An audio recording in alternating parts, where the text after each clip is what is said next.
قل هل يستوي الذين يعلمون والذين لا يعلمون. السلام علیکم ورحمۃ اللہ وبرکاتہ. عزیز ساتھیوں، پردہ نشین ماں اور بہنوں،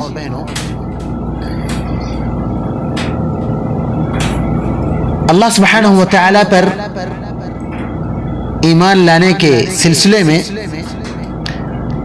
ہم نے آپ کی خدمت میں آخری درس جو پیش کیا وہ تھا توحید اسماء اور صفات،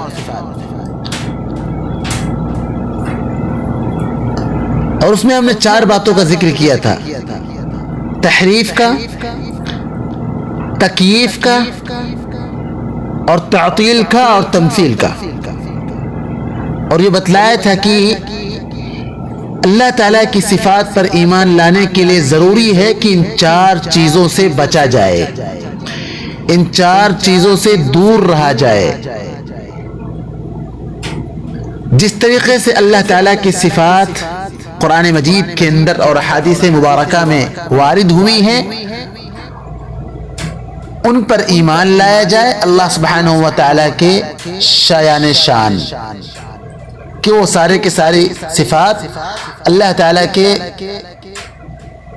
لائق ہیں اور تمام مخلوقات سے فائق ہیں.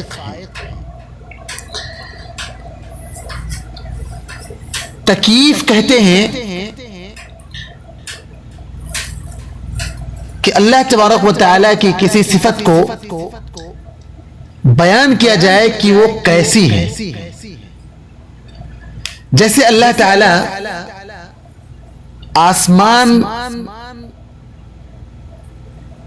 دنیا کے آسمان پر نازل ہوتے ہیں، یہ اللہ تعالیٰ کی صفات ہے، صفات میں سے ایک صفت ہے. اس پر ایمان لانا ہمارے لیے ضروری ہے. کیسے نازل ہوتے ہیں، یہی تکییف ہے، اس سے منع کیا گیا ہے. اللہ تعالیٰ عرش پر مستوی ہے، اللہ پر ایمان لائیں گے کہ اللہ تعالیٰ عرش پر مستوی ہے. کیسے مستوی ہے، اسی چیز سے ہمیں روکا گیا ہے. امام مالک رحمۃ اللہ علیہ سے پوچھا گیا اللہ تعالیٰ کے عرش پر مستوی ہونے کے بارے میں. امام مالک رحمۃ اللہ علیہ نے فرمایا: الاستواء معلوم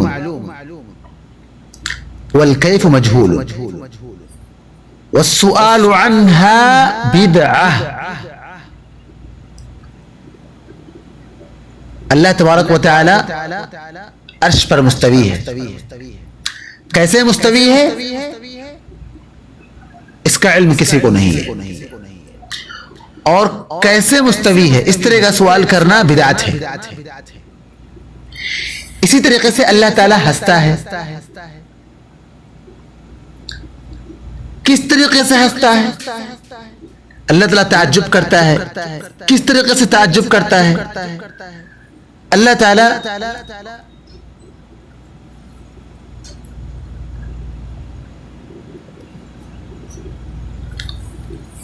غصہ ہوتا ہے، کیسے غصہ ہوتا ہے. یہ کیسے کا جو سوال ہے نا، اس سے بچنا چاہیے. اسی طریقے سے اللہ تعالیٰ کی کسی صفات کے بارے میں یہ کہنا کہ یہ اللہ تعالیٰ کی شان کے خلاف ہے. جیسے قرآن مجید کے اندر اللہ تعالیٰ کے ہاتھ کا ذکر ہے: تبارک الذی بیدہ الملک. بڑی بابرکت ہے وہ ذات جس کے ہاتھ میں بادشاہت ہے. بل یداہ مبسوطتان. اللہ تعالیٰ کے دونوں ہاتھ پھیلے ہوئے ہیں.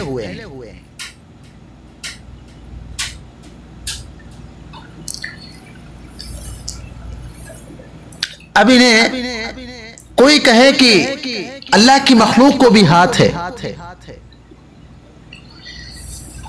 اگر ہم یہ کہتے ہیں کہ اللہ تعالیٰ کو ہاتھ ہے تو گویا کہ ہم اللہ تعالیٰ کو اللہ کی مخلوق کی طرح کر رہے ہیں. اس لیے ہم اللہ تعالیٰ کے ہاتھ کا انکار کر دیتے ہیں اور اس کے معنی قبضہ کر دیتے ہیں.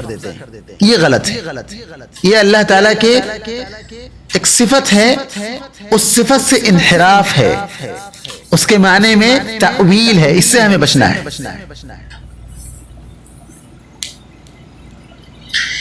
اسی طریقے سے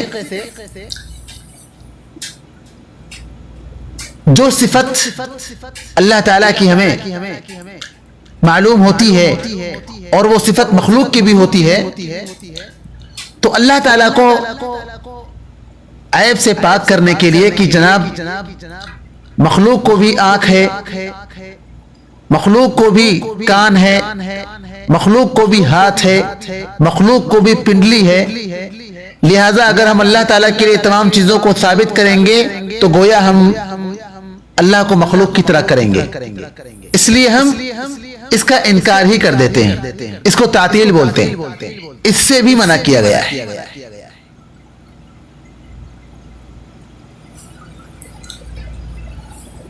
اسی طریقے سے تمثیل، کہ اللہ تعالی کی آنکھ ہے، اس پر ہر ایک کو ایمان لانا چاہیے۔ اللہ تعالیٰ کو کان ہے، اس کا ذکر قرآن مجید کے اندر ہے۔ اللہ تعالیٰ کو ہاتھ ہے، لیکن یہ کہنا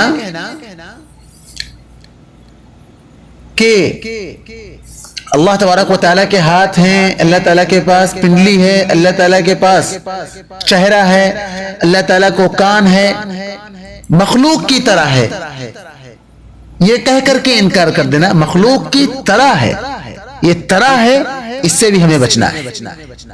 تو یہ چار چیزیں ہیں جن سے ہمیں بچنا ہے اللہ تبارک و تعالیٰ کے اسماء اور صفات پر ایمان لانے کے سلسلے میں۔ بہت اہم اور بہت امپورٹنٹ باب ہے، اس کے لیے علم العقیدہ ایک سبجیکٹ ہے جس میں اس پر ہزاروں کتابیں لکھی گئی ہیں، اور